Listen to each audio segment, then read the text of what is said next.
There's no playing it down, but the only person that's supposed to do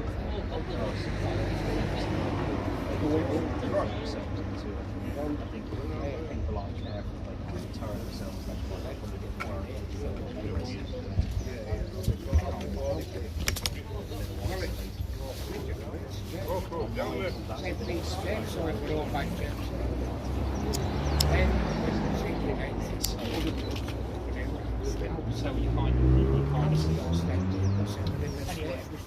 I'm good. Yeah, we're going to make it around or what? Yeah, someone give me a hand, I'll bring the stuff down. See in a bit. As it turns out, we might not need it. Did you win? Yeah. Yeah.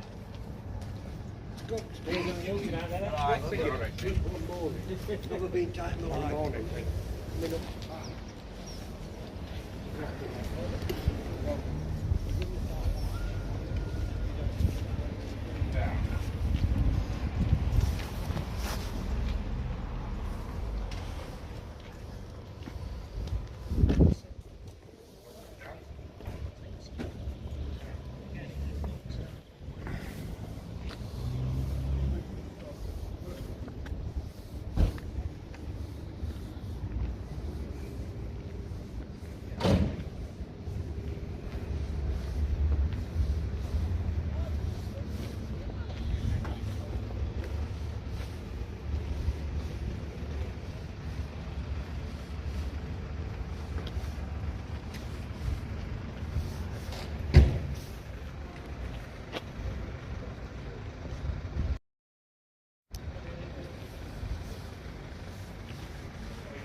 it's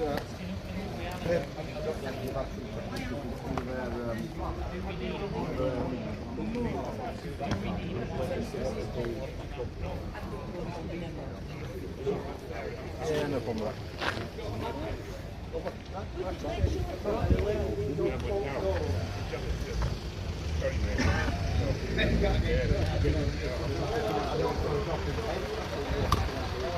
Yeah,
Test, test.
So we reckon we're going to start about 5 past, maybe 10 past. How long do you think?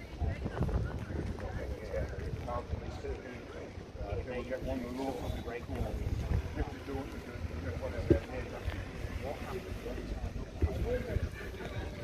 you know.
Are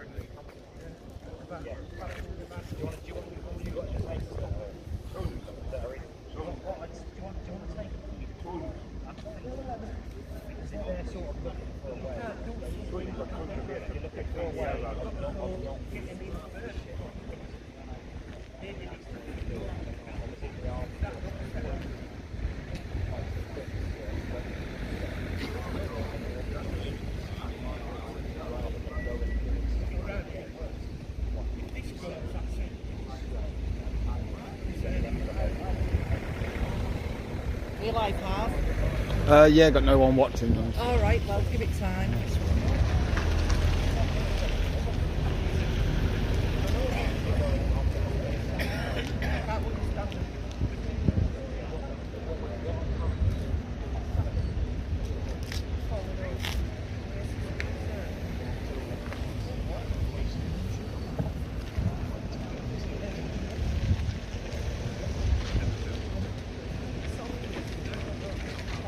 Hey, oh.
So that's it, pulling it like. He doesn't want to speak. You'll have to do it. You'll have to do it. Has he I'm lost, doing it, yeah. lost his bottle? Now the lad, he dropped the bottle. Yeah. It happens to us all. Yeah. Not the one.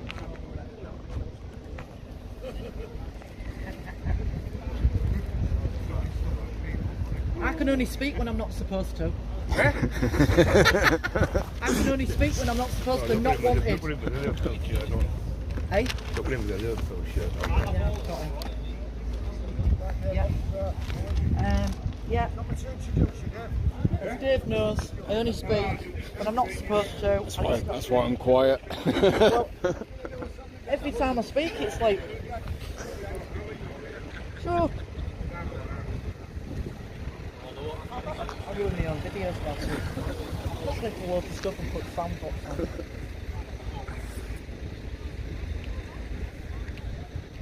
Hey, you're getting what? What? I said you're getting what? Listen to them two guys.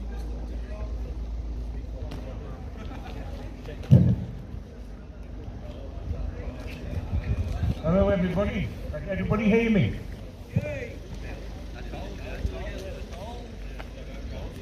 I'd like to welcome everybody to Earlsheaton. Well, I see it different because I'm from the northeast. I'd like to thank the locals for coming and the police. Now we'll get started. The former Seacheck building was a Grade 2 listed building that was lately sold for just over £400,000. So now this plan to build a mosque, and in my eyes, this is furthering the Islamification of England. The Sharia law. In England, there have been 1,700 churches bought by the sector to convert into mosques. This conversation and is also a radical reconfiguration of our urban geographic-ology. You will always get conflict regarding religion and faith, but wiping out the historical values we have is not acceptable. Why is the government and local councils doing this? Well, we all know it's to make money, and they have no consideration for communities or the local people. The C building was sold in secret, and your major councillors who are supposed to support local communities turn a blind eye as usual. They ignore the planning and rules and do what they want without taking into consideration the people who live here and who are local to the community. Shabir Pandey, the leader of the Kirklees Council, is for Labour voters, and we all know he played a major part in selling this building.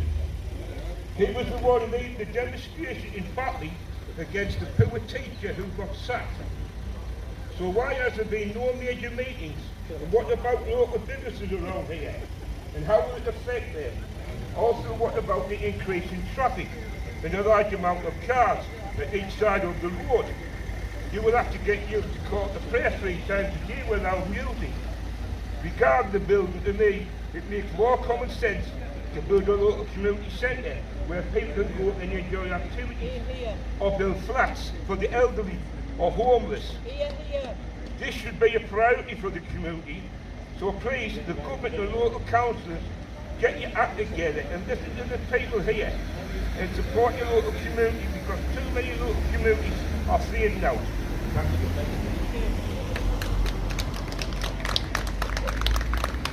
Now I'd like to welcome Alek Yerbury. Well, good afternoon, everybody. Some of you might know me or might have seen me about.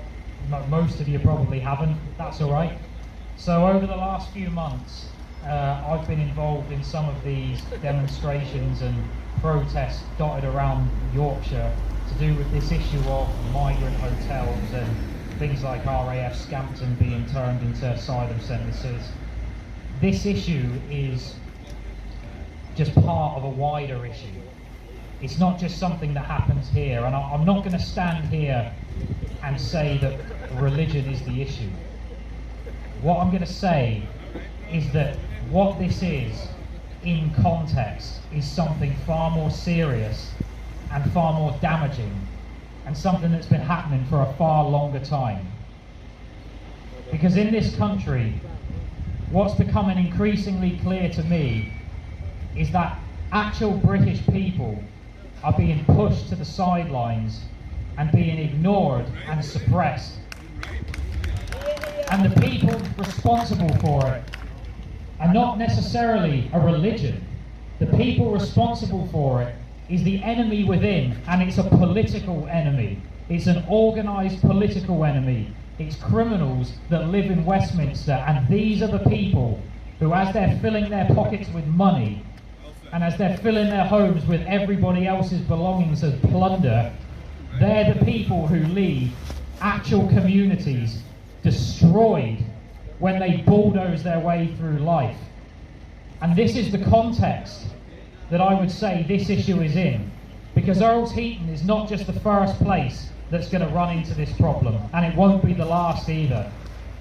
This has happened in any number of cities, in any number of neighbourhoods, in any number of constituencies, and time again, the response from the parasites in power is to cover it up until the problem is so bad that nothing can be done about it. What it is the organised destruction of a nation of people.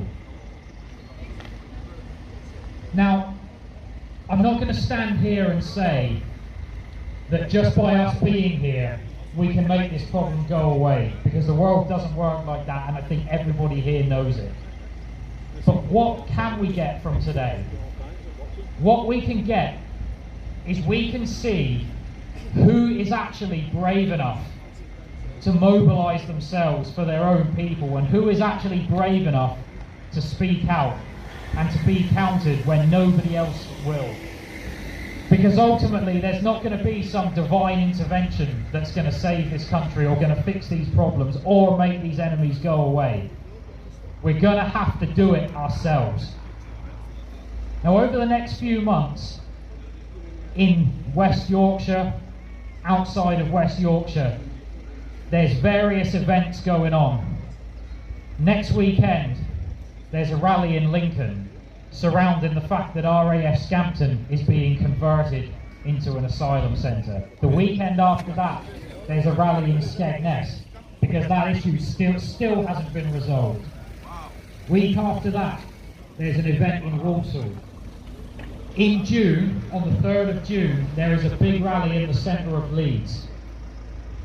And the reason that we're doing that, we're not just protesting and demonstrating for its own sake.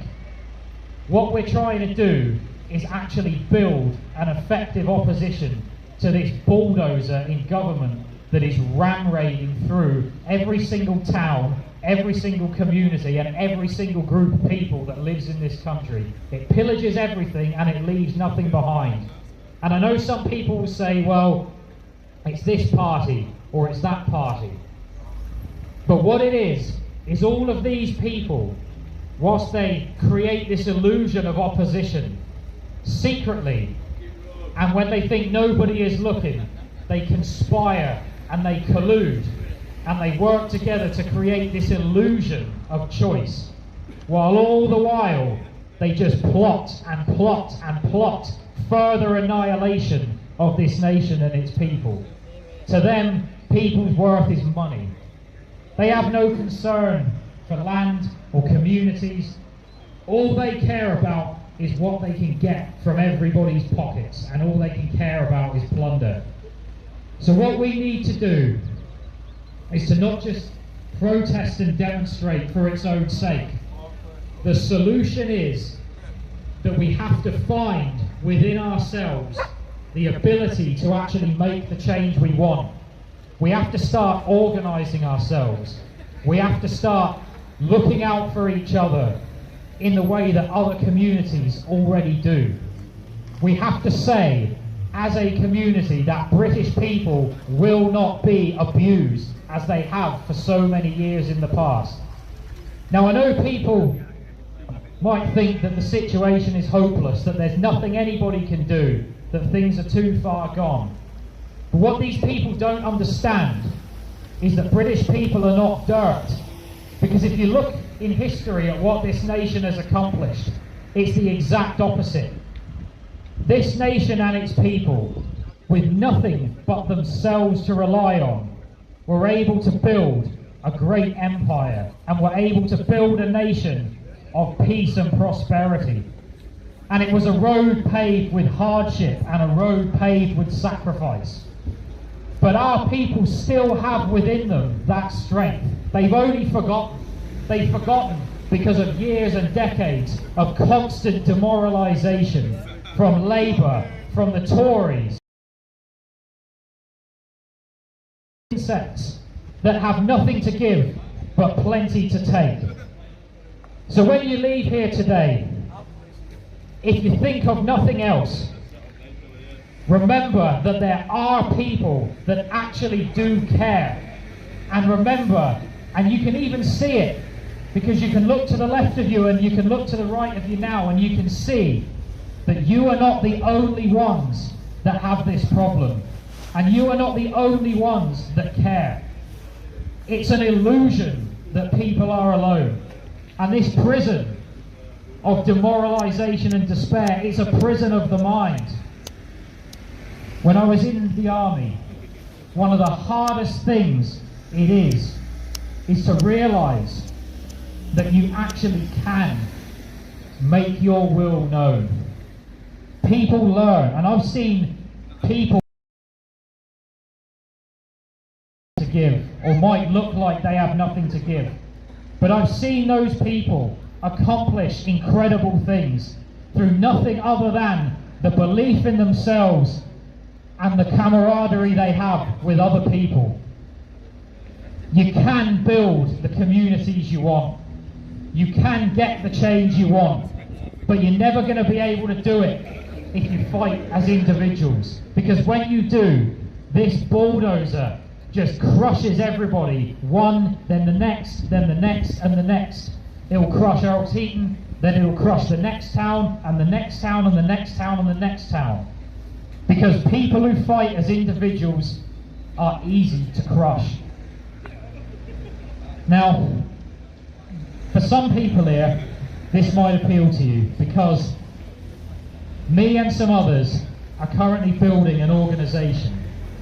And we're building it in West Yorkshire to begin with. And what we're calling it is the National Support Detachment. And what we want to do is to provide a solution for this relentless suppression that people face, whether it's from the hard left or from the establishment, is to resist this relentless suppression that people face. Because ultimately, through organisation, through unity and through cohesion, it's the only thing that's going to enable us to make change. So I do have some leaflets for it. Some of you it might appeal to, others it might not. But I'll hand them out, and if that's something that you think you can help with, because there's other things coming up, and there is a way of taking the support we've got, and I know you might think it's not much, but if we can take what we've got and work it as one unified mass, you will be amazed what it can accomplish. And over the past few months, I've seen it with my own eyes, what it can be accomplished. I saw it in Hull, I saw it in Seacroft, I saw it in Skegness. Change can happen, and it's hard, but it's more difficult to do nothing. Well, thank you for everyone who's listened. I don't know whether there's anybody who lives locally who'd want to say a few words. But if there is, then by all means, please come forward.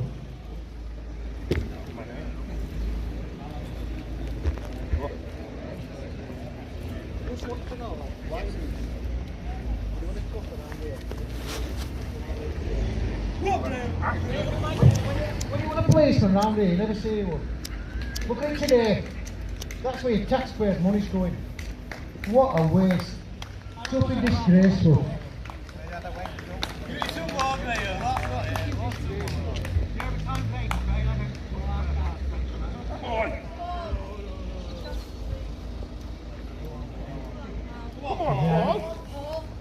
You could do it.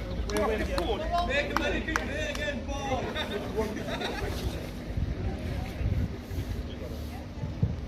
Hi everybody. This is hard work to do. Right, the main reason why I started all this is because of the elderly over there that's been getting harassed by the people going to this building. Right? So the main reason why I started it is to let all the people know in Earlsheaton that we're going to stick together. Now this is the first of many things that we're going to do to make sure that we get what we want, not what somebody else wants. Right? We know what they've been doing here, and we know what they've been doing at the club. They've been harassing people at the club. Right? They've been harassing the people around on the streets. They've been parking everywhere.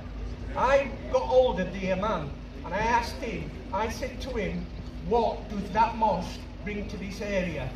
He couldn't say one thing it brings.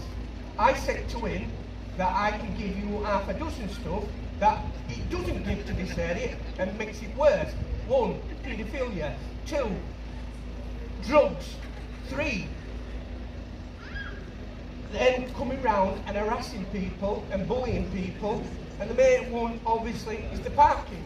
Now, this mosque is going to be open 5 times a day. So 5 times a day they're going to be coming round here.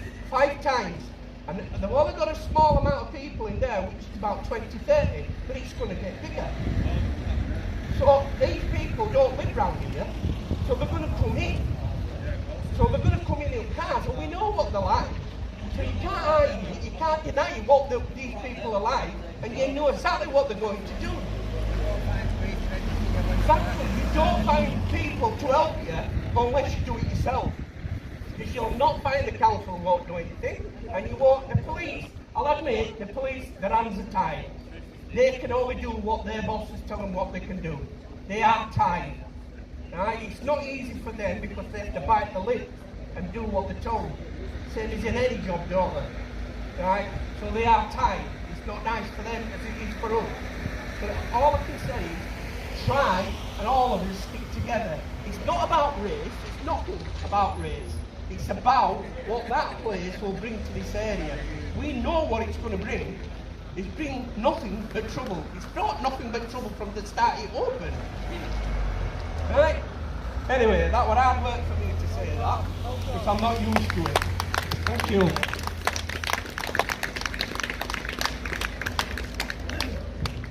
Is there anybody else local who would like to say a few words? Alright, let's someone say. I can't, I live up here, look.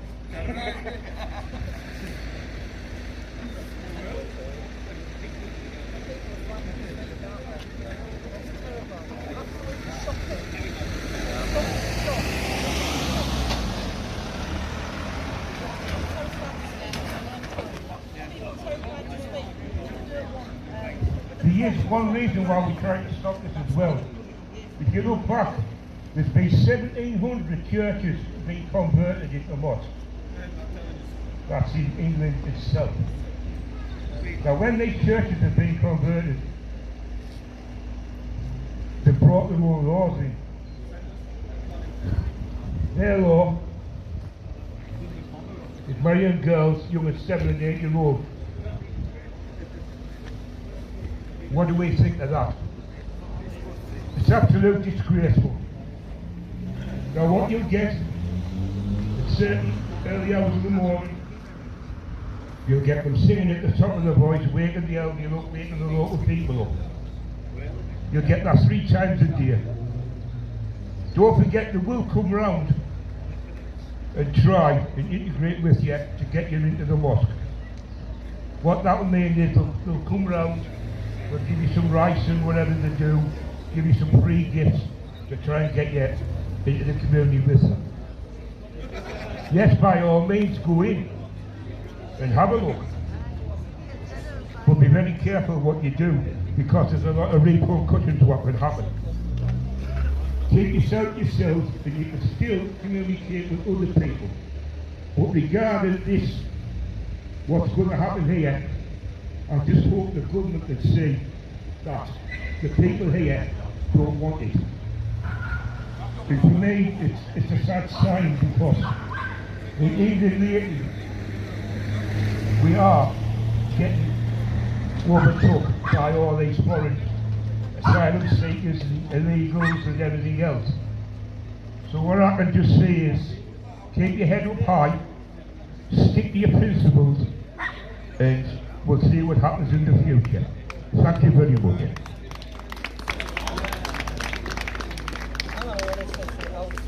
Oh, he's back. He's on the roll.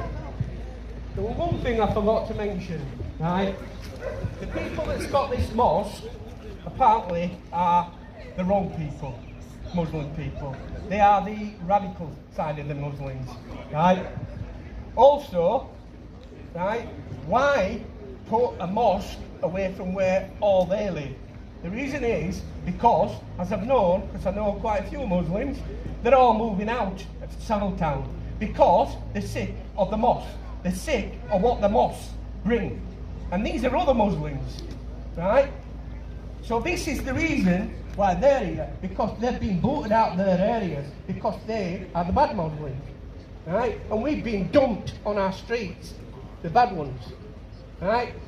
And I forgot to mention that, because it's the most important one. If their own community don't like them, why should we have them? It's been, their rubbish has been dumped on our streets. Because I've spoke to enough Muslims on the backside. They've all said they shouldn't have one up here. The Muslims I talked to said they shouldn't have one up here. They even said there's too many mosques because at parking. That's the reason why they're moving out of South Town. They can't get into their own houses. But parking. I'm sorry about that. I'm knocking again. All right. See you. Anyway, I'd just like to thank everybody for attending today. Thank you very much. Thank you.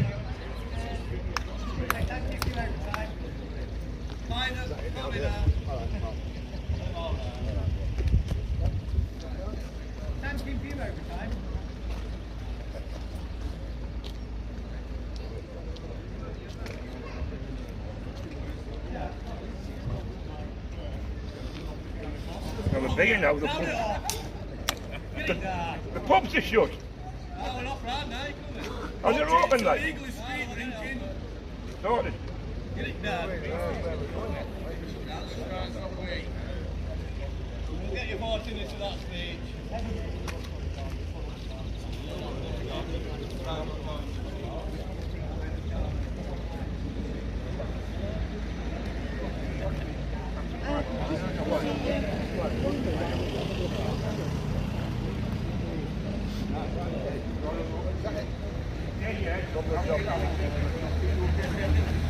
No more sleep.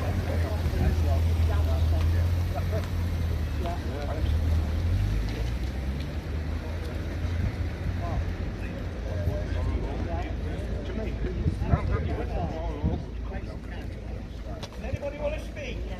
Anybody want to say? Anyone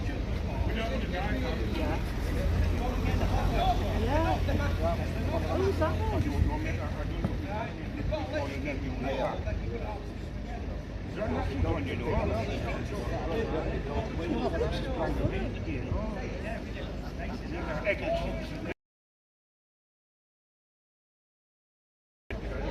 And what's going to do with it?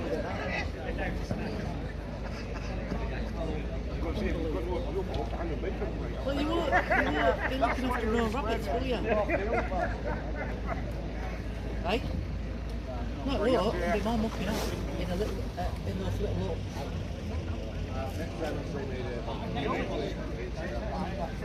Have you done your dogs?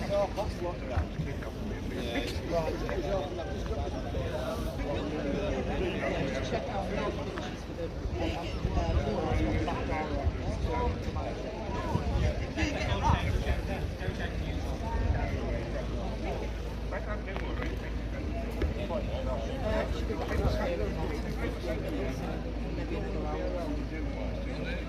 No, maybe I can take Josh his car. We all have to wait. Don't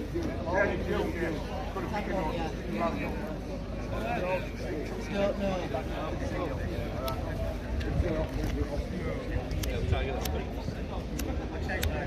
Ignore the old ATL here.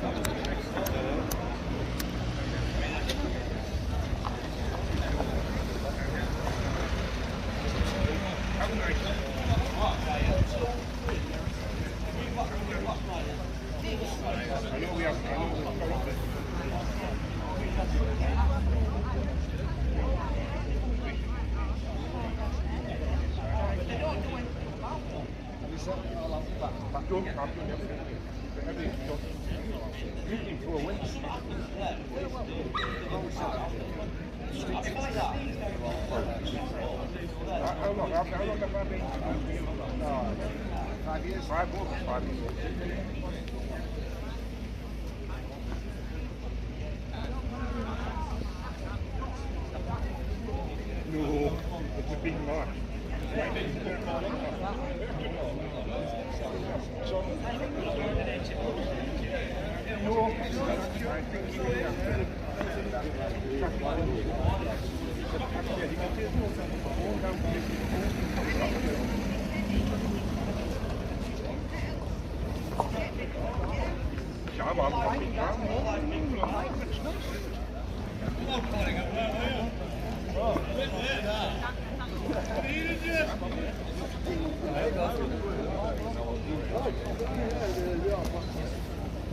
Oh, yeah, I'll catch a bit later. Good guys today, your shows have been held apart because of our quick.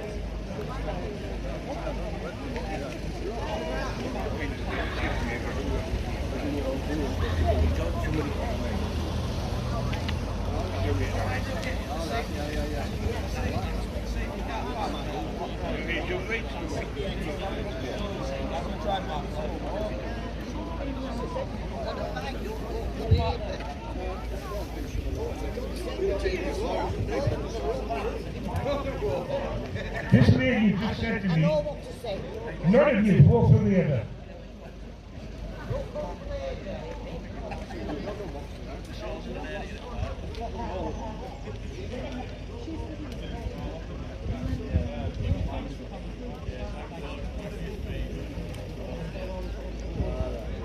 Alright, are you ready, Mel? Get this full of in?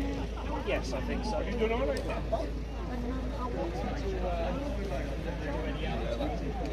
Well, I'm sick of them. All them lads are going to get the football.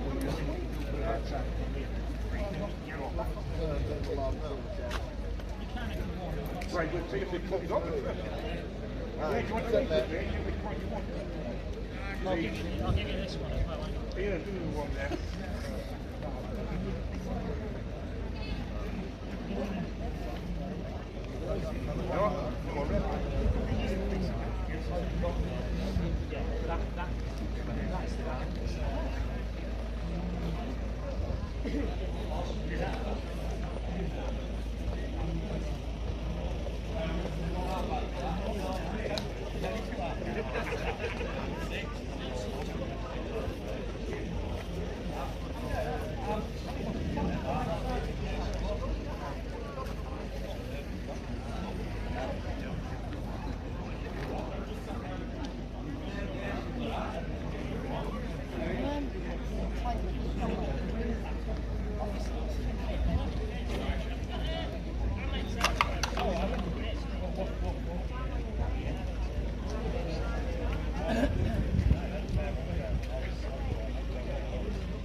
Come on. When I called him the general, something on my lap. What's the biggest one? The biggest ever one?